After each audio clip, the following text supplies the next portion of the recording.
Congress legal cell convener Satyanarayana గారు ఉన్నారు. సత్యనారాయణ గారు నమస్తే అండి.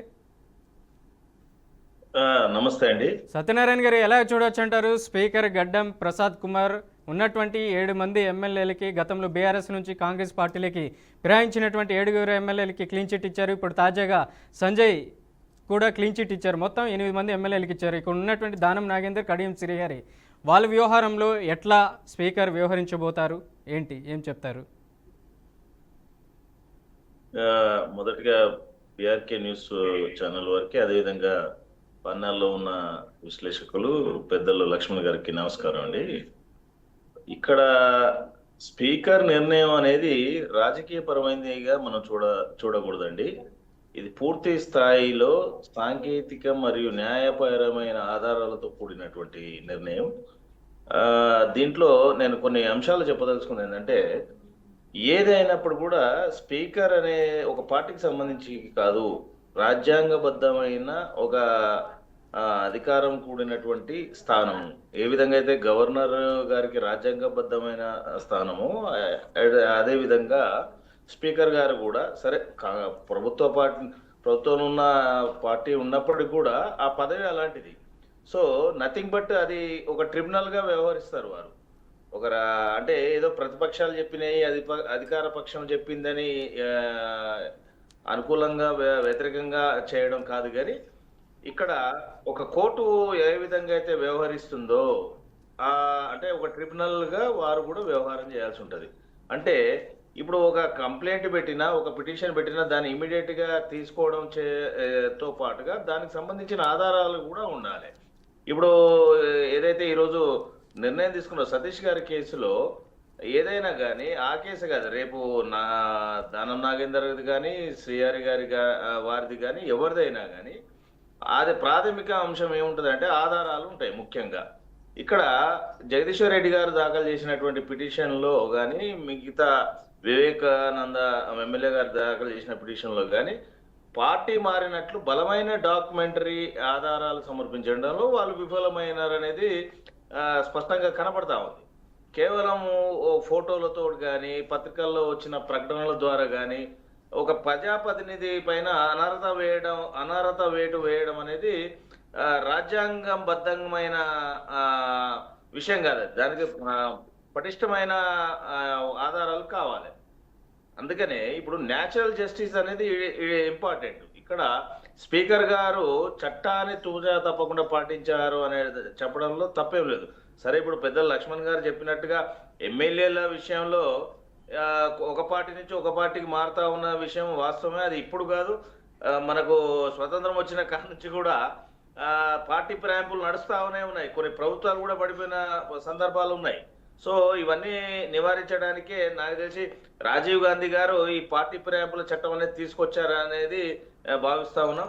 సో ఈ విధమైన అంశాలు ఉండొద్దనే దాన్ని షెడ్యూల్ 10లో కూడా పెట్టడం జరిగింది. అనర్హత వేటు ఎప్పుడు వేయాలనేది కూడా పెట్టడం జరిగింది. ఒక ఎమ్మెల్యే లేదా ఎంపీ తన సభ్యత్వాన్ని కోల్పోయే అవకాశం ఎప్పుడు ఉంటుందంటే స్వచ్ఛందంగా రాజీనామా చేయడం కానీ, తాను ఎన్నికైన పార్టీ ఒకవేళ పార్టీ మారదలుచుకుంటే తన సభ్యత్వానికి రాజీనామా చేయడం కానీ, లేదా స్వచ్ఛందంగా లేదా అలాంటి అంశాలు అంటే విప్పు, ఒక పార్టీకి సంబంధించిన ఎమ్మెల్యేలు కానీ ఎంపీలు కానీ ఆ పార్టీ విప్పు జారీ చేసినప్పుడు ఆ విప్పు ఆదేశాలకు వ్యతిరేకంగా ఓటు వేసినప్పుడు కానీ అలాంటి ఎవిడెన్సెస్ ఉండాలా.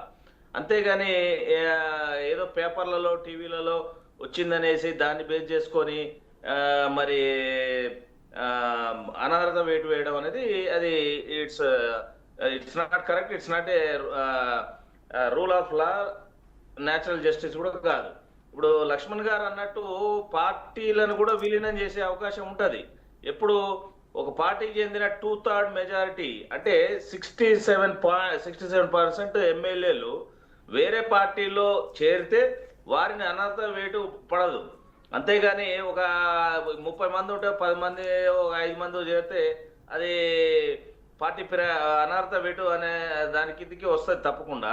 రైట్. కాకపోతే ఇక్కడ బీఆర్ఎస్ కూడా కి అదే సంబంధించినటువంటి చేసుకొని అంశంలో ఎటువంటి పరిస్థితుల్లో విలీనం చేసే అవకాశం ఉండదు. దాదాపు 39 మంది ఎమ్మెల్యేలు గెలిచారు, కేవలం 10 మంది మాత్రమే పార్టీ ఫిరాయించారు. Two two by third majority చూసుకున్నా కూడా దాదాపు ఇప్పటికి కూడా 29 మంది ఎమ్మెల్యేలు ఉన్నారు. కానీ ఇటువంటి పరిస్థితుల్లో రాజ్యాంగబద్ధంగా స్పీకర్ వెళ్తున్నారు అనుకోవాలా? దాదాపు ఏదైతే జాతీయ కండువాలు కప్పుకున్నామని ఎమ్మెల్యేలు ఏదైతే ప్రధానంగా ప్రతి సందర్భంలో చెప్పుకొస్తున్నారు, కానీ వాళ్ళు కాంగ్రెస్ కండువాలు కప్పుకున్నట్లు కనిపించడం లేదా ప్రజలందరికీ? స్పీకర్ రాజ్యాంగబద్ధంగా వ్యవహరిస్తున్నారా? ఇప్పుడు అదే నేను అనేది ఏంటంటే ఇక్కడ 2/3 మెజారిటీ ఉంటే పార్టీ విలీనం అనేది వస్తుంది. మీరు అన్నట్లు అక్కడ 10 మంది వారి అభియోగం 10 మంది ఎమ్మెల్యేలు మారినారు.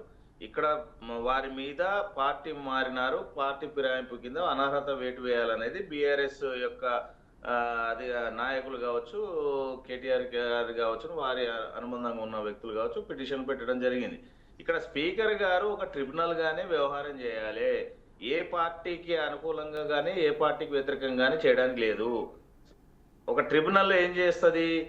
ఫస్ట్ ఎవిడెన్స్ తీసుకుంటుంది, వీళ్ళ యొక్క స్టేట్మెంట్స్ రికార్డ్ చేసుకుంటుంది, పెట్టిన వారు ఎవరైతే పిటిషన్ ఇచ్చారో వారితో పాటు వీరికి ఎవరైతే అనర్హత వేటు వేయాలనే అభియోగాన్ని ఎదుర్కొంటున్న ఎమ్మెల్యేల నుంచి కూడా రిటర్న్ గా స్వీకరిస్తుంది, స్టేట్మెంట్స్ స్వీకరిస్తుంది. దాని తగ్గట్టు ఆధారాలు ఉన్నాయా లేవా అనేది కూడా పరిశీలన చేస్తే తర్వాత వారి యొక్క నిర్ణయం ప్రకటిస్తారు. స్పీకర్ గారి నిర్ణయం కూడా ఒకవేళ నచ్చకపోతే మీరు కోర్టుకు వెళ్ళవచ్చు, హైకోర్టు లేదా సుప్రీంకోర్టు వెళ్ళవచ్చు.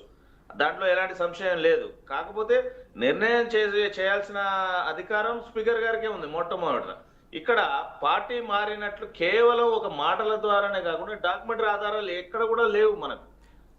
ఓన్లీ కండవాలు కప్పినంత మాత్రానో, టీవీలో ఏదో చెప్పిన ప్రభుత్వానికి అనుకూలంగా చెప్పినట్టుగానో, లేకపోతే పేపర్లో ఇప్పుడు ఈ రోజు మీడియాలో మాట్లాడినంత మాత్రం దాన్ని ఒక ప్రామాణికంగా ఒక ఆధారంగా తీసుకునే పరిస్థితి లేదనేది స్పష్టంగా ఉంది. రైట్. మొత్తానికి ఏదైతే దానం నాగేందర్, కడియం శ్రీహరి విషయంలో మీ పార్టీ వర్షన్ మొత్తానికి వాళ్ళకు వేటు పడేటువంటి అవకాశం ఉందా?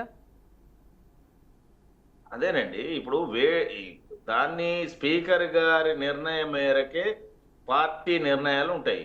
స్పీకర్ గారి నిర్ణయం ఏ విధంగా అయితే వారి ఆర్డర్స్ ఉంటుందో, జడ్జిమెంట్స్ ఉంటుందో దాని తర్వాత పార్టీ పెద్దలు, మరి గౌరవ ముఖ్యమంత్రి గారు, అదేవిధంగా మహేష్ కుమార్ గౌడ్ గారు, పెద్దలందరూ కూడా దాని మీద నిర్ణయం తీసుకుంటారు.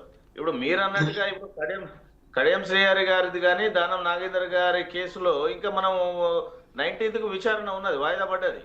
సో ఆ స్పీకర్ గారు అక్కడ దాని మీద కూడా ఆలోచన చేసి తొందరపడి రాజ్యాంగ విరుద్ధమైన నిర్ణయం అయితే తీసుకోలేరు కదా.